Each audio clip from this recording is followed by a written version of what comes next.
मेरा तो काम है ये कि जलाता चलूं चिराग। मेरा तो काम है ये कि जलाता चलूं चिराग, राह में खा दोस्त या दुश्मन का घर मिले।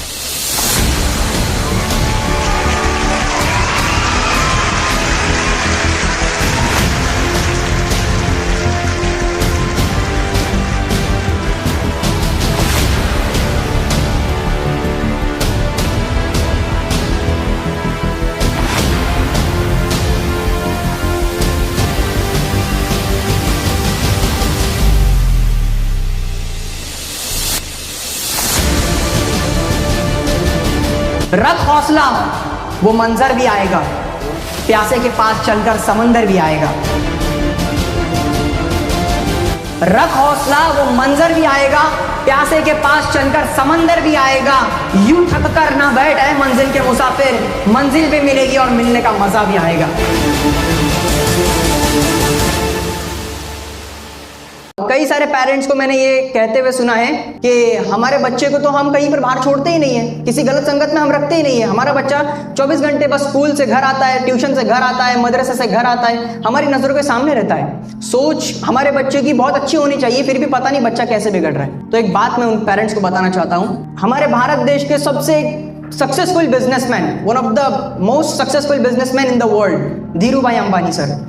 जब धीरूभाई अंबानी सर को अपनी लाइफ में पहली पगार मिली, पहली तनख्वाह जब उनको मिली, सैलरी, तो वो 300 रुपए थी, मात्र 300 रुपए, आज से कई सालों पहले सिर्फ 300 रुपए उनको मिले। और वो 300 रुपए लेकर गए हमारे भारत के सबसे बड़े 5 स्टार होटल ताज होटल में, मुंबई में ताज होटल में गए, एक चाय ऑर्डर की और चाय पीकर आ गए। जब उनके साथ वाले दोस्तों ने, लोगों ने पूछा कि भाई पहली पगार मिली, क्या किया पहली पगार का, घर में बीवी बच्चे हैं, सब कुछ जिम्मेदारियां है, क्या लिया उनके लिए? धीरूभाई अंबानी ने कहा कि मैं जाकर चाय पीकर आ गया, मेरे पैसे थे, मैं जाकर होटल में 5 स्टार में चाय पीकर आ गया। लोगों ने कहा कि भाई दिमाग जगह पर है, पहली जिंदगी की तनख्वाह मिली और वो तनख्वाह लेकर आप चाय पीकर आ गए, पैसे उड़ाने का इतना क्या शौक था? पहले अपने माँ बाप, अपने घर वालों को देखते, पहले उनकी जरूरतों को पूरा करते और फिर अपने शौक पानी देखते। धीरूभाई अंबानी का जवाब सुनिए। उन्होंने कहा कि हाँ, मैं 300 रुपए लेकर 5 स्टार होटल में गया था, लेकिन मैं वहां पर पैसे उड़ाने नहीं गया था, मैं वहां पर चाय का चुस्की लेने नहीं गया था, बल्कि मैं अपनी जिंदगी में पहली बार किसी 5 स्टार रेस्टोरेंट, 5 स्टार होटल में गया।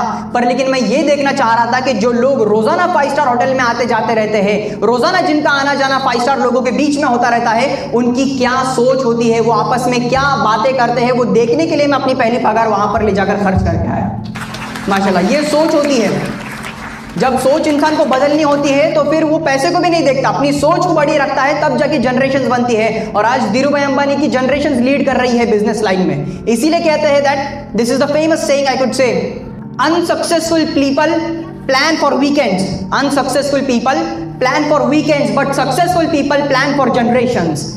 जो नाकामयाब होते हैं, अगर किसी के पास करोड़ों रुपए है, अगर वो करोड़ों रुपए है, अपने आप को करोड़पति कहलाता है, लेकिन अगर जब प्लानिंग की बात आती है तो वो हफ्तों की प्लानिंग करता है कि मैं अगले संडे कहाँ जाऊंगा, मैं अगले महीने कहाँ घूमने जाऊंगा, अगले सैटरडे मेरे किन दोस्तों के साथ मेरा आना जाना है, ये प्लान करते हैं। तो करोड़पति होने के बाद भी वो इंसान नाकामयाब है। लेकिन बंदे की अगर सोच में इजाफा होता है तो फिर वो अपनी आने वाली नस्लों को तरबियत कर सकता है अपनी सोच से। इसीलिए जितने पेरेंट्स का ये कहना होता है कि अपने बच्चों को तो मैं अपनी नजर के सामने रखते हैं, बच्चा कहीं पर नहीं जाता हमारी नजर के अलावा। तो अगर आपके बच्चे कहीं पर घर के बाहर नहीं जा रहे, आपके घर में ही रह रहे, तो माँ बाप, बड़े भाई बहन क्या करते हैं, वो एटमॉस्फेयर बच्चे के लिए बन जाता है। वो जो संगत बच्चों को मिलनी होती है वो माँ बाप के जरिए मिल जाती है। अब फिर माँ बाप ये देखे कि अगर हमारा बच्चा अगर हमारी नजर के सामने रह रहा है तो वो हमें पढ़ना शुरू करता है कि मेरे अब्बू जब फोन पे बात करते हैं तो किस इंसान से किस लहजे में बात करते हैं, अगर मेरी अम्मी किसी से बात करती है तो कैसी बात करती है, अगर मेरे बड़े भाई बहन किसी दोस्त से मिलते हैं तो मिलकर क्या बातें करते हैं आपस में, उनका रवैया कैसा होता है, उनका किरदार, उनका कैरेक्टर कैसा होता है,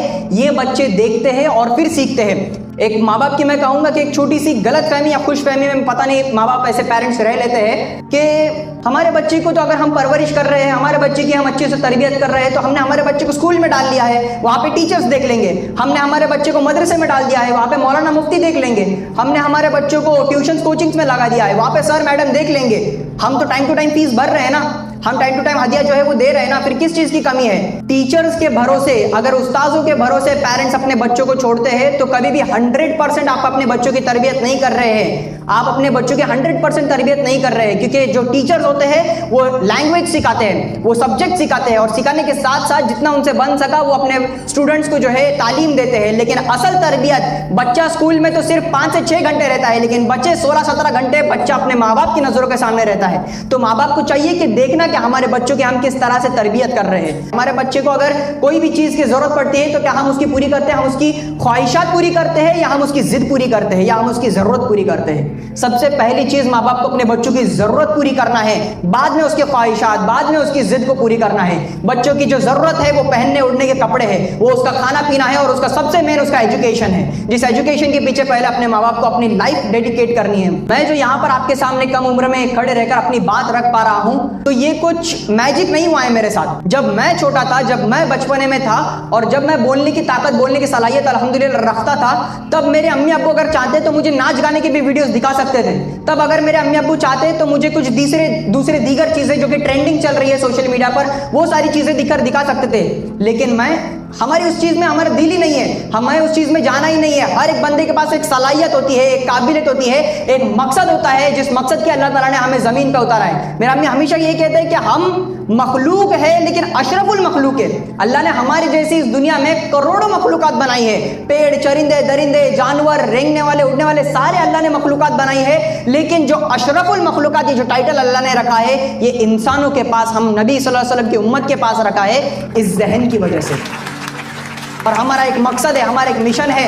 वरना बच्चे को माँ बाप जो है चलना तो सिखाते अपनी जिंदगी में, लेकिन कौन सी राह पर चलना सिखाना है वो जरूरी है। अपने बच्चे को बोलना तो सिखाना है, लेकिन जबान खोलते वक्त क्या बोलना है ये सिखाना सबसे ज्यादा जरूरी है। क्योंकि कई सारे पेरेंट्स मेरे पास आते हैं, मेरे वालिदैन के पास आते हैं, अल्हम्दुलिल्लाह सुनते हुए भी बड़ी खुशी होती है। वो कहते हैं कि हमारे बच्चे को अनस हम आपकी तरह बनाना चाहते हैं। सुनते हुए बड़ी खुशी होती है कि हमारे बच्चे को हम आपकी तरह देखना चाहते हैं इंशाल्लाह। तो उन पेरेंट्स को मैं बस एक छोटा सा जवाब देता हूं कि जरूर इंशाल्लाह आपका बच्चा मेरी तरह बन सकता है, अगर आप आपकी परवरिश बच्चों की वैसी करो जैसे मेरे माँ बाप ने मेरी परवरिश की।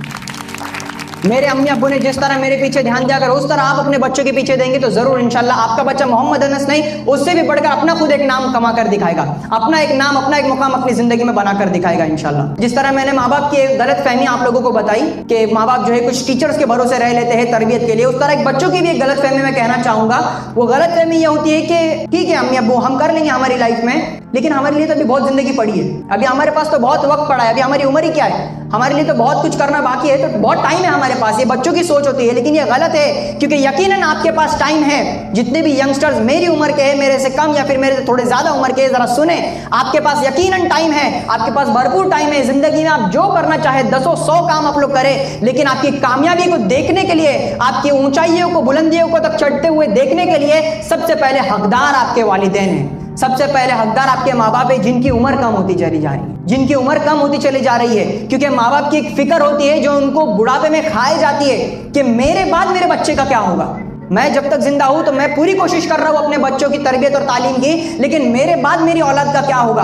तो इसलिए जब तक मैं जिंदा हूं तब तक मेरी औलाद अगर परवान चढ़ ले, मेरी औलाद अगर अपनी जिंदगी में कामयाब एक अच्छी लाइफ अगर जी ले, तो बस फिर मैं खुशी खुशी इस दुनिया से रुखसत हो सकता हूं। ये मैं अपने अल्फाज नहीं बता रहा हूं, वालिदैन की फिक्र मैं आप लोगों के सामने बयां कर रहा हूं। जितने भी यंगस्टर्स सुन रहे हैं, मुझे यंगस्टर्स को देखना चाहिए कि उस फिक्र की जगह पे वो अपनी जिंदगी में एनर्जी जो होती है वो किस चीज में लगा रहे हैं। वो अपनी जो जोश होता है जवानी का, एक अपने अंदर के डर नहीं होता है। जब इंसान एक टीन एज में आता है, जवानी की उम्र में आता है, तो उसे किसी चीज का डर नहीं होता है, वो अपने हर हदें पार करने के लिए तैयार होता है। अगर इतना ही शौक है तो अपनी कामयाबी की हदें पार करके दिखाओ, ताकि फिर आपका नाम रोशन हो और आपके वालिदैन का नाम रोशन हो। बस अपनी लाइफ में फोकस्ड रहे, आप बस अपनी लाइफ में कामयाबी को अचीव करने के पीछे लगे रहे, फिर मुश्किलात काफी आएंगी। जितने भी यंगस्टर्स ने अचीवमेंट्स हासिल किए हैं, सबकी लाइफ में मुश्किलात थी, और मैं कहता हूँ ये जो 2025 ये जो साल रहा है, अभी आधा ही खत्म हुआ है, माशाल्लाह कितने सारे अचीवमेंट हमें हमारे भारत देश में देखने मिले। जिस तरह से वहां पर सरहद पर वुमेन की लाइन में अगर मैं कहूं तो सोफिया कुरैशी पूरे भारत के लिए डिफेंस में नंबर 1 है और भारत का झंडा वहां पर लहरा रही है माशाल्लाह। एक लड़की जो कि हमारे महाराष्ट्र से ही है, जिनके वालिद ऑटो ड्राइवर हैं, जो उर्दू मीडियम से आती है, इंग्लिश मीडियम में तो उनकी जरा भी तालीम नहीं, उर्दू मीडियम से आती है, लेकिन लगातार फेल होने के बावजूद India, all over India 142 rank UPSC exam clear करके अदीबा आनाम अपना नाम रखती है माशाल्लाह। इंडिया का टफेस्ट एग्जाम फेस करके अदीबा आनाम हमें ये मिसाल देती है। जिस तरह आप ही के सामने एक जिंदा मिसाल, आप ही के बिरादरी की एक लड़की माशाल्लाह जोया बागवान, इसरो में जाकर उनको एक सिलेक्शन मिला, इसरो में जाकर अपने भारत देश का नाम लहराते हुए वहां पर रिसर्च करने का मौका इनको मिला, ये अपनी लगन की वजह से। और ये सारे लोग में और हमारे में आप देखो कि फर्क किस चीज का है। अगर ये लोगों ने कामयाबी को और बुलंदियों को अचीव किया है तो ये लोग कुछ करोड़पति बैकग्राउंड से या फिर बहुत ही बड़े पॉश बैकग्राउंड से नहीं आते।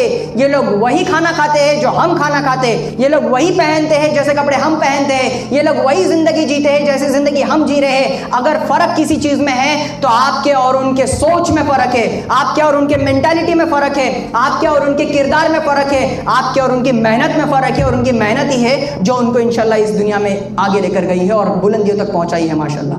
तो ये मेहनत फिर हमारे अंदर आनी चाहिए, ये मेहनत, ये लगन हमारे अंदर आनी चाहिए। जिस तरह वो अदीबा आनम ने एयर 142 क्रैक किया है अपनी लाइफ में, उस तरह जितने यंगस्टर्स हैं आप सुने कि आपको भी क्रैक करना है। क्या 142 रैंक क्रैक करने की बात नहीं कर रहा हूं मैं, एग्जाम्स क्रैक करने की बात नहीं कर रहा हूं मैं, वो तो बात की बात है। सबसे पहले आपको अपनी लाइफ में क्रैक करना है अपने आलस को, सबसे पहले क्रैक करना है अपने डिमोटिवेशन को, सबसे पहले क्रैक करना है अपने डिस्ट्रैक्शंस को, अपने कंफर्टेबल जोन को, अपने मोबाइल के एडिक्शन को। जब आप क्रैक करोगे तब आप इंशाल्लाह अपनी जिंदगी में एक ट्रैक पकड़ोगे और फिर इस ट्रैक पे चलते हुए आप कामयाबी तक पहुंच पाओगे। जो मोबाइल आपके सामने होता है, ये 6 इंच का जो मोबाइल होता है, आप देखो कि ये 6 इंच का मोबाइल हमारी जरूरत के लिए बनाया गया है, हम इसे कंट्रोल कर सके। लेकिन आज उल्टा देखने मिलता है कि वो 6 इंच की स्क्रीन हमें कंट्रोल कर रही है, स्टूडेंट्स को कंट्रोल कर रही है। एक दफा अगर मोबाइल लेकर बैठ जाए तो उसमें बैठे रहते हैं। अच्छा, अब मेरा सवाल यह है कि आप अगर मोबाइल में अपना वक्त बिताते हैं तो एक बिजनेसमैन की तरह अपना वक्त बिताइए। किसकी तरह? एक बिजनेसमैन की तरह। जब एक व्यापारी, एक बिजनेसमैन अपनी जिंदगी में कोई भी अगर सौदा करता है, कोई भी अगर डील करता है, तो वो हमेशा फायदे का सौदा देखता है। हमें कोई भी घाटे का सौदा होता है तो वो नहीं एक्सेप्ट करता, हमेशा अपना प्रॉफिट देखता है, हमेशा अपना फायदा देखता है। उस तरह जब आप मोबाइल लेकर बैठो तो अपनी थिंकिंग एक बिजनेसमैन की तरह रखो कि मोबाइल में आने वाली कौन सी चीजें मुझे फायदा देने वाली है, कौन सी चीजें मेरे प्रॉफिट के लिए है, कौन सी चीजें मेरे ग्रोथ के लिए है। उन चीजों को देखो, उन चीजों को पीछे फॉलो करो, उन चीजों को नहीं जो कि आपको डिस्ट्रैक्ट करने वाली है। मैंने जिस तरह अपनी जर्नी सोशल मीडिया से शुरू की तो वो मोबाइल का सही इस्तेमाल करते हुए, एक बिजनेसमैन की तरह माइंड का सोचते हुए मैंने शुरू की। तब जाके अल्हम्दुलिल्लाह मैं आप लोगों के सामने आज इस दिन पर बोल पा रहा हूं। और इंसान का सबसे बड़ा वजन, इंप्रेशन जो हम बनाने के लिए तरसते हैं लोगों के सामने कि first is the last image, first impression is the last impression, ये कहकर हम हर इंसान के सामने अपना इंप्रेशन तो बनाना चाहते हैं। आपके एजुकेशन में, आपके नॉलेज में जब आप इजाफा करते हैं तब आपके किरदार में वजन आता है, तब आपके कैरेक्टर में वजन आता है। आपके किरदार में आपका वजन मोटी चैन गले में या फिर हाथों में मोटी अंगूठियां, इनसे आपका वजन नहीं होता, या फिर महंगे कपड़े, महंगे जूते से आपके किरदार का वजन नहीं बढ़ता, या फिर महंगी गाड़ी, महंगा मोबाइल, ब्रांडेड चीजों से आपके किरदार का वजन नहीं बढ़ता। अगर आपके किरदार का वजन बढ़ता है तो सिर्फ आपके नॉलेज से, आपके एजुकेशन से आपके किरदार का वजन बढ़ता है, आपकी तरबियत से आपके किरदार का वजन बढ़ता है, आपके नॉलेज से और आपके अदब और एहतराम से, आपके रिस्पेक्ट से, आपके कैरेक्टर से आपके किरदार का वजन बढ़ता है। And at last I would like to end up my talk with a few motivating lines and it goes like, रख हौसला वो मंजर भी आएगा, प्यासे के पास चलकर समंदर भी आएगा। रख हौसला वो मंजर भी आएगा, प्यासे के पास चलकर समंदर भी आएगा। यूं थक कर ना बैठ है मंजिल के मुसाफिर, मंजिल भी मिलेगी और मिलने का मजा भी आएगा। जज़ाकल्लाहु खैर। अस्सलाम वालेकुम।